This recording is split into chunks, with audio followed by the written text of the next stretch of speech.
cette leçon de grammaire, nous allons parler des fonctions de l'adjectif qualificatif. Mais tout d'abord, faisons un petit rappel. Donc, on a vu que les adjectifs qualificatifs servent à décrire ou à qualifier. D'accord? Concernant les fonctions des adjectifs, donc les adjectifs qualificatifs peuvent avoir seulement 3 fonctions. Adjectif épithète, l'adjectif peut être un adjectif épithète. Adjectif attribut. Ce sont les 3 fonctions des adjectifs, de l'adjectif qualificatif. Alors commençons par la fonction épithète, l'adjectif épithète, pardon. Nous avons une phrase avec une image, le petit chat joue avec un grand ballon mauve. Vous avez remarqué, il y a 3 adjectifs qualificatifs. Donc prenons déjà le premier adjectif, c'est petit. Déjà, il qualifie quel nom? Il qualifie le chat. Donc le chat, c'est un nom. Comment est le chat? Il est petit. Donc petit, c'est un adjectif qualificatif. Alors ouvrez grand les oreilles, s'il vous plaît. Vous avez l'adjectif est juste à côté du nom qu'il qualifie. D'accord? Il est juste à côté, il est avant ici, peut-être après, mais il est juste à côté. Quand il est juste à côté du nom qu'il qualifie, c'est un adjectif épithète. Ça va un petit peu? D'accord, passons à l'autre exemple. Grand. Cet adjectif-là, il qualifie le chat? Non, il qualifie ballon, pardon. Alors, ballon, c'est un nom. Comment est le ballon? Il est grand et mauve. D'accord? Donc, grand, c'est un adjectif qualificatif. Mauve, c'est aussi un adjectif qualificatif. Les deux qualifient le nom ballon. Et regardez bien, grand et mauve, les deux sont juste à côté du nom qu'ils qualifient. D'accord? Il qualifie quel nom? Il qualifie ballon. Donc grand juste avant et mauve juste après. Donc les deux sont des adjectifs épithètes. Donc grand, adjectif épithète. Aussi mauve, c'est un adjectif épithète. Donc première règle à retenir, l'adjectif épithète est toujours à côté du nom qu'il qualifie. Deuxième chose à retenir concernant l'adjectif épithète, on va voir si on peut supprimer l'adjectif épithète. Est-ce que la phrase aura un sens ou pas? Alors, on enlève les adjectifs. Le chat joue avec un ballon. C'est correct.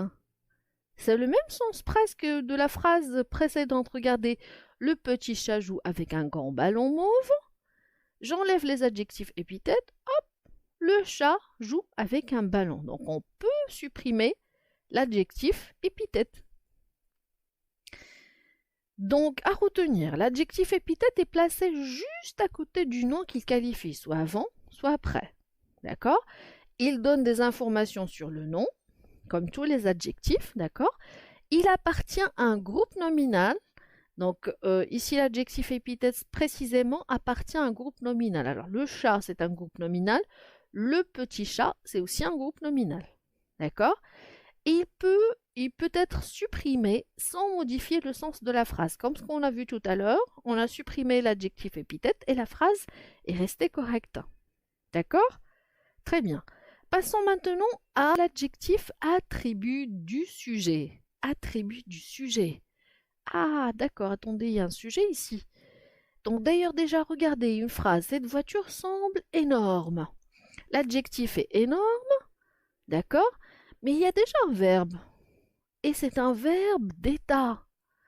Alors, on va voir dans une autre leçon qui explique un petit peu plus sur les verbes d'état. Donc, sembler, c'est un verbe d'état. Comme par exemple le verbe être, paraître, rester, devenir, avoir l'air, etc. On les appelle des verbes d'état. Quand on trouve un verbe, il faut trouver un sujet. Qui semble énorme? C'est cette voiture. Donc, cette voiture, c'est le sujet. Alors, énorme, ça qualifie le verbe sembler. Attendez, je dis n'importe quoi. L'adjectif ne qualifie jamais le verbe.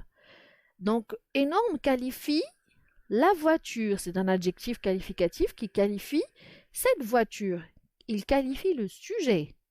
C'est pour ça d'ailleurs on l'appelle attribut du sujet. D'accord? Et regardez, est-ce que l'adjectif est juste à côté du sujet? Non. Qu'est-ce qu'il y a? Qu'est-ce qui les sépare? Un verbe d'état. Donc, retenez bien, Vous avez deviné, c'est un adjectif attribut. Très bien. Donc, quand vous trouvez un adjectif séparé par le sujet, ça peut être un nom, un groupe nominal ou un pronom personnel, séparé par un verbe d'état, ça c'est un adjectif attribut. D'accord? On va voir comme tout à l'heure, est-ce qu'on peut le supprimer? Donc cette voiture semble énorme, j'enlève l'adjectif attribut énorme, ça donne cette voiture semble. Vous comprenez quelque chose? C'est comme si je dis cette voiture est. Ah, ça n'a pas de sens. Donc est-ce qu'on peut supprimer l'adjectif attribut? Pas du tout. D'accord? Très bien.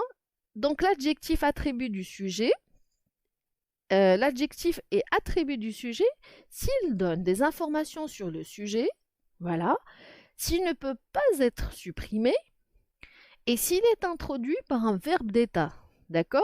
Par exemple, être, sembler, demeurer, devenir, etc. Très bien.